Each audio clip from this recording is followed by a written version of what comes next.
থেকে উঠে প্রতিদিন বাচ্চাদের খেলা দেখতে চান। এটা যাতে আশেপাশের পরিবেশের সাথে মার্চ করে, একই সাথে আধুনিক স্থাপত্য লুক দেয়। বাজেট অনেক কম, স্ট্রাকচার করি একটা একতলা আর একটা ডুপ্লেক্স। আমরা সাউথ সাইডটাকে যথেষ্ট পরিমাণ উন্মুক্ত রাখতে চেষ্টা করেছি। গ্রামের বাড়িতে দোচালা, পিচ রুফ করেছি এবং এখানে কাল রুফ টাইল ব্যবহার করেছি সিরামিক। আপনি বারান্দায় দাঁড়িয়েই ছাদের ফিলটা পাবেন, কারণ পুরো বারান্দাটা খোলা। আমরা সমস্ত কিছু এমনভাবে করেছি যাতে সব কিছু লোকালি অ্যাভেলেবল থাকে। প্রিয় দর্শক, স্বজন সিপিভিসি নিবেদিত নির্মাণ রসায়ন অনুষ্ঠানে আপনাদের সবাইকে আমন্ত্রণ জানাচ্ছি। এটিএন নিউজের নিয়মিত এই আয়োজনে আমরা স্থাপত্য ও নির্মাণ সংশ্লিষ্ট খুঁটিনাটি বিভিন্ন বিষয় নিয়ে কথা বলে থাকি। আমাদের আজকের অনুষ্ঠানের অতিথি স্থপতি রাফিউদ্দিন মাহমুদ, যিনি ডি ফর্ম আর্কিটেক্টসের প্রিন্সিপাল আর্কিটেক্ট। আজ মূলত আমরা কথা বলবো গ্রামে প্রাকৃতিক পরিবেশের মাঝে নির্মিত একটি দৃষ্টিনন্দন বাড়ি সম্পর্কে, যেটি আসলে স্থাপত্যের ভাষায় আমরা বলতে পারি সিঙ্গেল ফ্যামিলি রেসিডেন্স, যা একক পরিবারের বাড়ি। এই বাড়িটি কী ধরনের স্থাপত্য বৈশিষ্ট্যের মধ্যে দিয়ে তৈরি করা হয়েছে এবং এর চারপাশের পরিসর জুড়ে কী আছে সেই গল্পই শুনবো আজ। হ্যাঁ, স্বাগত আপনাকে। তোমাকে ধন্যবাদ।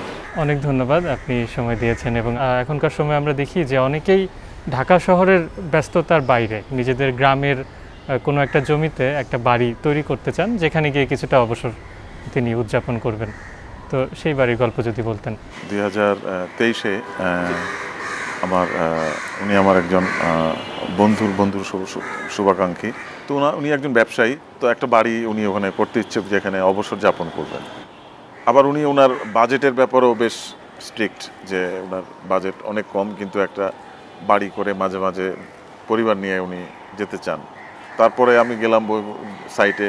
এটা ওনাদের বাপদাদার পৈতৃক সম্পত্তি, একটা বিশাল জায়গা, অনেক বিস্তৃত প্রান্তর জুড়ে একটা বিরাট জায়গা। যে সাইটটা আমি প্রথম দেখলাম, যে উনি সাউথ সাইডে একটা বিরাট মাঠ, এবং উনি বলছেন উনি ঘুম থেকে উঠে প্রতিদিন বাচ্চাদের খেলা দেখতে চান। তো আমার কনসেপ্টটা ছিল যে আমি এমন একটা কিছু করব যেটা ওখানকার পরিবেশের মধ্যেও কোনোভাবে বিঘ্নিত করবে না, এটার সাথে মার্চ করবে, এবং এটা একটা অদ্ভুত একটা স্থাপত্য নিয়ে দাঁড়িয়ে থাকবে না। এটা যাতে ওই আশেপাশের পরিবেশের সাথে মার্চ করে এবং একই সাথে এটা আধুনিক একটা স্থাপত্য লুক দেয়। প্রাথমিকভাবে আমরা ওই গ্রামের যে উঠান, যে কনসেপ্ট, উঠানের একপাশে রান্নাঘর থাকে, একপাশে মূল বাড়ি থাকে, ওরকম করে আমরা প্রথমে প্ল্যানটা করি, যে উনি রান্নাঘর, ডাইনিং একটা স্ট্রাকচার আলাদা, এবং নিজে যেখানে থাকবেন ওটা আবার একটা আলাদা। তো ওইভাবে আমরা দুটা ছোট স্ট্রাকচার করি, একটা একতলা আর একটা ডুপ্লেক্স, এবং ডুপ্লেক্সটার আয়তন 2000 স্কোয়ার ফিট। আমরা ডাবল হাইট স্পেস রাখি। ডাবল হাইট স্পেস এত ছোটো জায়গা, তারপরও বিরাট একটা 150 স্কোয়ার ফিটের 20 ফিট হাইটে ডাবল হাইট স্পেস আছে, এবং এখানে আপনার 5টা বেডরুম আছে, drawing room, family living, study. আমার সবচেয়ে বড় এখানে আমি যে জিনিসটাকে প্রাধান্য দিয়েছি, খোলামেলা, মানে প্রকৃতির সাথে যাতে মার্জ হয়ে যায়, খোলামেলা একটা। আমরা সাউথ সাইডটাকে যথেষ্ট পরিমাণ উন্মুক্ত রাখতে চেষ্টা করেছি, এবং হয় না যে আমি মাঠ দেখবো, আমি প্রান্তর দেখবো, আমি ওই জিনিসটা যাতে প্রায় প্রতিটা রুম থেকেই বোঝা যায়। এবং এটার একটা অন্যতম দিক হলো এটা হচ্ছে স্লোপ প্রুফ। গ্রামের বাড়িতে দোচালা, তো ওই একটা ওরকম ফিলিং যাতে এখানেও থাকে।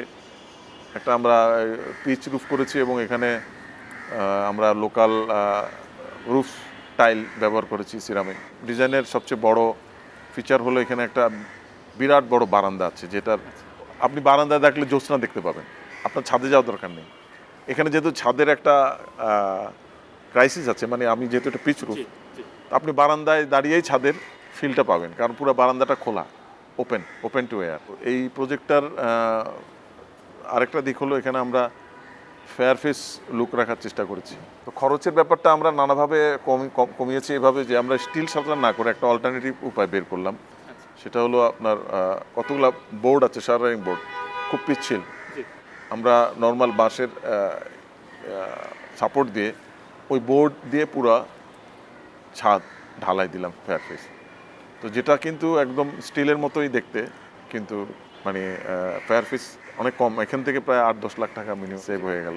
এটা এখানে একটা প্রাকৃতিক লুক আনতে আমরা উডেন ম্যাটেরিয়ালটা অনেক বেশি ব্যবহার করেছি, সিঁড়িতে, জানালার ফ্রেমে, তারপরে রেলিংয়ে, এবং আমরা এখানে মেটাল ব্যবহার করেছি। আমরা সমস্ত কিছু এমনভাবে এখানে করেছি যাতে সব কিছু লোকালি অ্যাভেলেবল থাকে।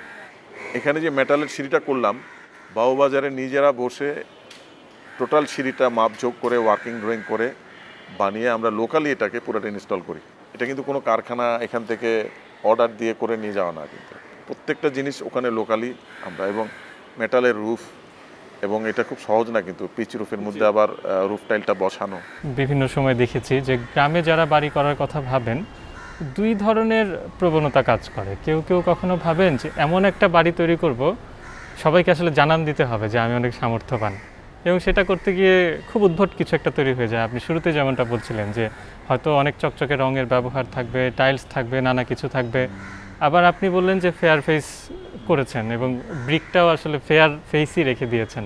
তো এই যে ইটের যে টেক্সচার, সেটাকে এক্সপোজড অবস্থায় রেখে দেয়া, এইভাবে দেয়াল তুললে আবার দেখা যায় যে গ্রামে অনেকে এটাকে একটু নেতিবাচকভাবেও দেখেন, মনে করেন না লোকটার বোধহয় টাকা পয়সার সমস্যা, সে দেয়ালে আস্তর করে নাই। এখানে আসলে ব্রিক লুকটা আনিনি খুব একটা। এখানে আমরা wooden tiles 6 inch by 3 feet 4 feet কতগুলা যে উডেন টেক্সচারের জি জি টাইলস জি। আমরা ওইটা ব্যবহার করেছি। এটা ওভারঅল দুইটা কালারের কম্বিনেশন যাতে থাকে, খুব বেশি না, wooden and grey colour. Overall everything এলিভেশনে জি। এই দুইটা কালারের মিশ্রণের, থার্ড কোনো কালার এখানে নাই। আমি এবং রেলিং উডেন, জি জানলার মুলিয়ান উডেন, তার ফেয়ারফেস যে সাথে যে আমরা ক্ল্যাডিংটা করেছি ওটাও উডেন রাখার চেষ্টা করেছি। পার্টিকুলারলি শুধু এই প্রজেক্ট নিয়ে না, আমি আসলে খানিকটা ইন জেনারেল বলতে চাচ্ছিলাম যে ধরেন গ্রামে বাড়ি তৈরির ক্ষেত্রে মানে আপনি যখন একজন ক্লায়েন্টের সঙ্গে কনসালটেন্সি করছেন বা তাকে যখন আসলে তার হয়ে স্বপ্ন দেখানোর চেষ্টা করছেন যে আপনি এই বারান্দায় বসে জ্যোৎস্না দেখতে পারবেন, তিনি হয়তো ইনিশিয়াল স্টেজে সেটা সেইভাবে পারসিভ করছেন না। তখন আপনি যে ম্যাটেরিয়ালগুলো সাজেস্ট করলেন যে না আমরা লোকালি একটা ব্রিক সোর্স করব, সেই ব্রিকটা এক্সপোজড অবস্থায় রেখে দিব, এতে আপনার খরচও কমবে, বাড়িটাও সুন্দর হবে, এই জিনিসগুলো মানুষ আসলে কতটা গ্রহণ করে? কারণ আপনার দীর্ঘদিনের অভিজ্ঞতা থেকে আপনি আসলে এই জায়গায় বিষয়টা আসলে এই জায়গায় এটা গ্রহণ করতে একটু কষ্ট হয় ওনাদের। প্রায় সময় এই জিনিসটা একটু অপোজ করেন। তো তবে আমার ক্ষেত্রে আমি একটু লাকি, আমার ক্লায়েন্ট যথেষ্ট পরিমাণ সহযোগিতাপূর্ণ ছিল। আমরা অনেক সময় আসে না আমাদের আধুনিক স্থাপত্যের সাথে ঠিক বাংলো প্যাটার্নের পিচ রুফ, এই জিনিসটা আমরা মানে অনেক সময় অ্যাভয়েড করি, এটা একটা প্রবণতা আছে। কিন্তু আমার যেটা মনে হলো এটা আসলে অনেক ক্ষেত্রেই বিল্ডিংয়ের তাপমাত্রাকে কমাতেও সাহায্য করে, এবং এটা একটা মাটির যেহেতু একটা ছাদ, জি হ্যাঁ, এটার এয়ার মানে কি বলে এটাকে থার্মাল ক্যাপাসিটি অনেক ভালো। আমাদের যে মানে ক্লাইমেটিক যে কনটেক্সট, এখন ধরেন আমাদের সিলেটের আবহাওয়া একরকম, গোপালগঞ্জের একরকম, হয়তো ময়মনসিংহের কোনো একটা এলাকায় গেলে সেখানে আরেক রকম, চট্টগ্রামে একরকম, কিন্তু আমরা সাধারণত যে বাড়িগুলো তৈরি হতে দেখি মানে খুব বেশি ক্যারেক্টারিস্টিক ডিফারেন্স কিন্তু দেখা যায় না। সবাই দেয়ালে প্লাস্টার করছেন, বিভিন্ন ধরনের রং ব্যবহার করছেন, বছর শেষে হয়তো সেই রংটা বিভিন্ন জায়গায় চটে যাচ্ছে বা শ্যাওলা হয়ে যাচ্ছে। তো আমাদের জন্য আসলে উপযোগী বাড়ি কোনগুলো, বা কোন ধরনের উপকরণ, কোন ধরনের নির্মাণ সামগ্রী সবচেয়ে উপযুক্ত আমাদের পরিবেশ প্রকৃতি অনুযায়ী? আমাদের দেশে বৃষ্টি আছে, অনেক কিছু চিন্তা করতে হয়, আমরা সব ম্যাটেরিয়াল ব্যবহার করতে পারি না।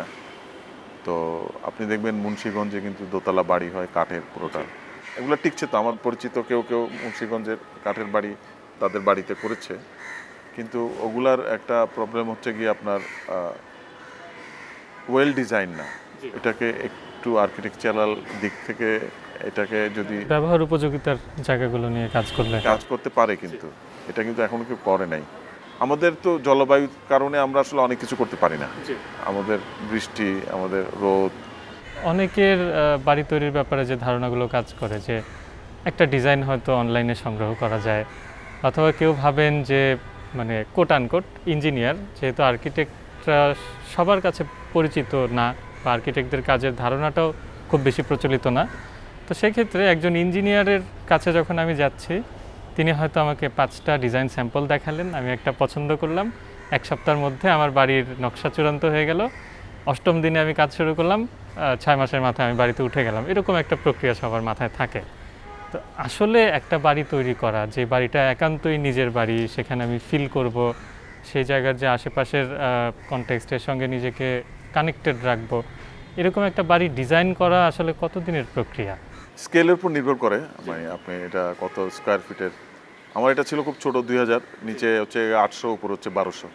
কিন্তু খুব অল্প সময়ের কাজ তো ছিল না নিশ্চয়ই? না না, এটা মোটামুটি আমাদেরও প্রায় 6 মাস তো ন্যূনতম গেছে, শুধু ডিজাইন প্রসেস? ডিজাইন প্রসেসে। জি। কারণ এটা আমরা করেছি, তোমাকে 3D দেখালাম, উনি আবার কারেকশন অনেক কিছু ইয়াটিয়া করে, এটা তো সময় মানে মোটামুটি। কন্টিনিউয়াস একটা জার্নি ছিল। হ্যাঁ হ্যাঁ, অবশ্যই।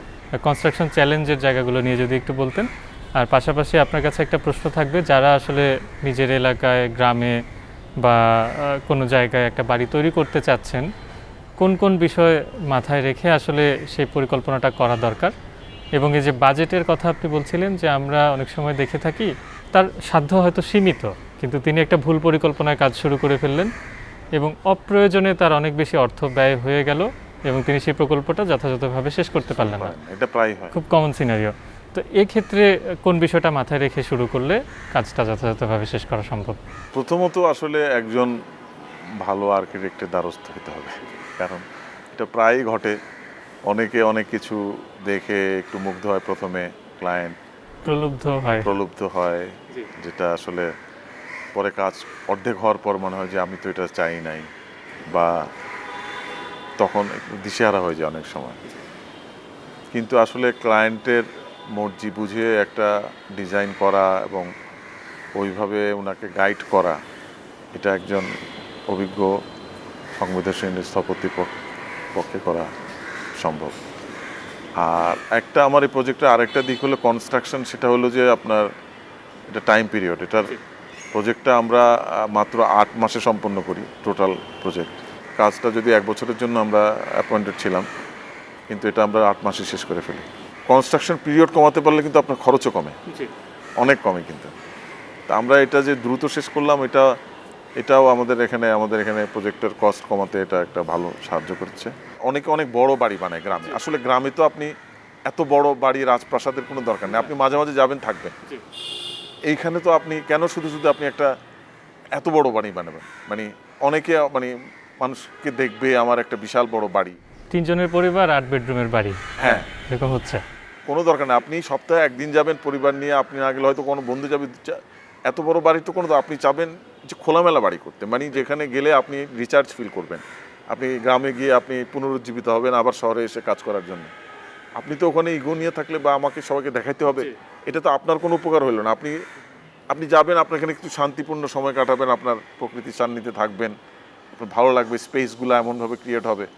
কিন্তু এটা তো আমি লোক দেখানোর জন্য এটা করলে আসলে এটা কারোই কোনো লাভ নেই, লস।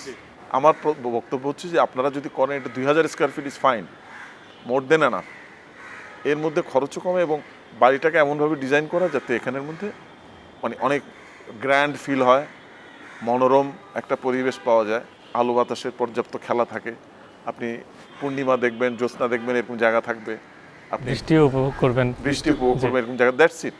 তার মানে যারা আসলে ভাবেন যে ডিজাইনে, মানে একজন আর্কিটেক্টের কাছে গেলে ডিজাইন করে অনেক সময় নষ্ট হবে, তার থেকে আমি দ্রুত কাজ শুরু করে দিই, তারা তো দেখা যায় যে ভাঙা গড়া যেটা করতে থাকে, হ্যাঁ, সময়টা কিন্তু নষ্ট হয় ঠিকই, কিছু করে আবার ভাঙবে, আবার কিছু করে আবার ভাঙবে। সেখানে ওই 1.5 বছরের জায়গায় তো 2, 2.5, 3 বছর লেগে যাচ্ছে কারণ। আরো অনেক বেশি লাগে। আপনার সঙ্গে আরও বেশ কিছু বিষয় নিয়ে কথা বলবো বিরতির পর। এবারে নিচ্ছি ছোট্ট একটা বিরতি। প্রিয় দর্শক, এবারে নিচ্ছি ছোট্ট একটা বিরতি। বিরতির পর থাকবে এক্সপার্ট টাইম, সে পর্যন্ত সঙ্গেই থাকুন। প্রিয় দর্শক, বিরতির পর আবারও আমন্ত্রণ জানাচ্ছি স্বজন সিপিভিসি নিবেদিত নির্মাণ রসায়ন অনুষ্ঠানে। আমাদের এবারের আয়োজন এক্সপার্ট টাইম এবং আমাদের সঙ্গে আছেন স্থপতি রাফিউদ্দিন মাহমুদ। ভাইয়া, বিরতির পর আপনাকে আবারও স্বাগত। আমরা স্থাপত্যের বেশ কিছু খুঁটিনাটি বিষয় নিয়ে আগের আলোচনায় কথা বলেছি। এখন মূলত কিছু কারিগরি দিক নিয়ে আপনার সঙ্গে আলাপ করতে চাই। গ্রামে কনস্ট্রাকশন নিয়ে মূলত কথা হচ্ছিল। আচ্ছা, একটা বিল্ডিংয়ের আসলে কোর কম্পোনেন্টগুলো কী কী, মানে যে জিনিসগুলো ভালোভাবে না করলেই না, এটা একটু টেকনিক্যাল পার্সপেক্টিভ থেকে যদি ব্যাখ্যা করতেন। বিল্ডিং আপনার প্রথম থেকেই আসলে এটা দেখভাল করতে হবে যে আপনার কলাম শাটারিং, কলাম ইনস্টলেশন, বিম ইনস্টলেশন, এগুলো যাতে পারফেক্ট অ্যালাইনমেন্টে হয়। এটা পারফেক্ট হলে আপনার বিল্ডিং হওয়ার পরে অটোমেটিকলি সুন্দর লাগবে। অনেক সময় দেখা যায় ঢেউ সব কিছু ঢেউ, এটা ওয়ার্স্ট, এটা খুব বাজে দেখে। আর দ্বিতীয়ত হচ্ছে কি, আপনি এলিভেশন, আর্কিটেক্টদেরকে অনেক সময় উচিত এলিভেশন চিন্তা করেই বিম কলামের ডিজাইনগুলোকে রিশেপ করা, মানে সব কিছু ইঞ্জিনিয়ারের হাতে ছেড়ে দিলে হয় না। ওরা অনেক সময় কলামের হয়তো যে দিকটাকে বেশি মোটা দেখাচ্ছে, এলিভেশনে ওই দিকটা বেশি মোটা আসলে ভালো লাগছে না। তো ইউ হ্যাভ টু ফোর্স যে আমার তো আসলে এটা দরকার নেই, আমার আরও চিকন দরকার। তো এই জিনিসগুলো আর কি বিম স্ট্রাকচারের এই জিনিসগুলো দেখতে হয়। আর ওই যে কলাম তারপরে ওয়ালগুলোকে অ্যালাইনমেন্ট না ছাড়া, ওয়াল বাঁকা হইলে তো আপনি এটা তো বিচ্ছিরি ব্যাপার। কোনো ওয়ালে একটু বাঁকা তারা হইলে তো এটা তো ওখানে কোনো কিছু করা যায় না। একটা পেন্টিং রাখলে পেন্টিং এটা একদিকে বেশি উঁচা, আরেকদিকে নিচে, এভাবে হয়ে থাকে। তো এই জিনিসগুলো অ্যালাইনমেন্টগুলো চেক করা অবশ্যই দরকার। এছাড়া ভাইয়া আরও যে বিষয়গুলো আছে, যেমন ইলেকট্রিক্যাল ডিজাইন বা প্লাম্বিং ডিজাইন, এর সাথে অ্যাসোসিয়েটেড তো অনেক প্রবলেম তৈরি হয়, সেই বিষয়ে আপনার কোনো সাজেশন যদি থাকে? ইলেকট্রিক প্লাম্বিং এগুলো অবশ্যই ডিজাইন আর্কিটেকচারাল হওয়ার সাথে সাথে ডিজাইনগুলো রেডি করে ফেলা দরকার, যাতে পরে গিয়ে কোনো কিছুতে নতুন করে করতে না হয়। এটা আর্কিটেক্ট নিজেই করতে হবে, কারণ কোথায় কি হবে, আপনি আর্কিটেকচারাল করার সময় ফার্নিচার লেআউট করবেন, লেআউটের মধ্যে সব কিছু থাকবে, কোথায় টিভি কোথায় ফ্রিজ, সে অনুযায়ী ইলেকট্রিক মিস্ত্রি ইলেকট্রিক কন্ট্রাক্টর পয়েন্টগুলো বসাবে। এখানে দেয়ার ইজ নো ওয়ে হঠাৎ করে এখানে বসলো আমার তো এখানে টিভি থাকবে না। এটা আগেই আর্কিটেকচারালের সাথেই ফার্নিচার লেআউট হয়ে যাবে ফাইনাল, ওই অনুযায়ী সব ইলেকট্রিক্যাল, যাতে পরে দিয়ে কোনো রকম তারা কাটাকাটি, ওয়াল কাটা, আমার এখানে লাইন নেই কোত্থেকে আসবে, এগুলা যাতে না হয়। এগুলো হয় অনেক সময় মিস্ত্রির অবহেলা, কন্ট্রাক্টরের অবহেলা, অনেক কিছু ওভারলুক করে, অনেক ঝামেলা হয়। কিন্তু এগুলো প্রথম থেকেই হয়ে আসলে, প্রথম থেকে দেখভাল করলে এটা সমস্যা হয় না। অনেক অনেক ধন্যবাদ ভাইয়া, আপনার কাছ থেকে আসলে অনেকগুলো বিষয় জানার সুযোগ হলো এবং চমৎকার একটা প্রকল্প দেখার সুযোগ হলো। আশা রাখি যারা আমাদের এই আলোচনা দেখেছেন এবং শুনেছেন তারা নিশ্চয়ই উপভোগ করেছেন। আমাদেরকে সময় দেওয়ার জন্য আপনাকে অনেক ধন্যবাদ। আপনাকেও ধন্যবাদ। প্রিয় দর্শক, এই ছিল আমাদের আজকের আয়োজন। দেশের প্রথম NSF সার্টিফাইড CPVC পাইপের ব্র্যান্ড স্বজন গ্রুপ নিবেদিত নির্মাণ রসায়ন অনুষ্ঠান থেকে বিদায় নিচ্ছি আজ। ইনশাআল্লাহ আগামী সপ্তাহে ঠিক একই সময় নতুন কোনো বিষয় নিয়ে আপনাদের সঙ্গে আবারও দেখা হবে।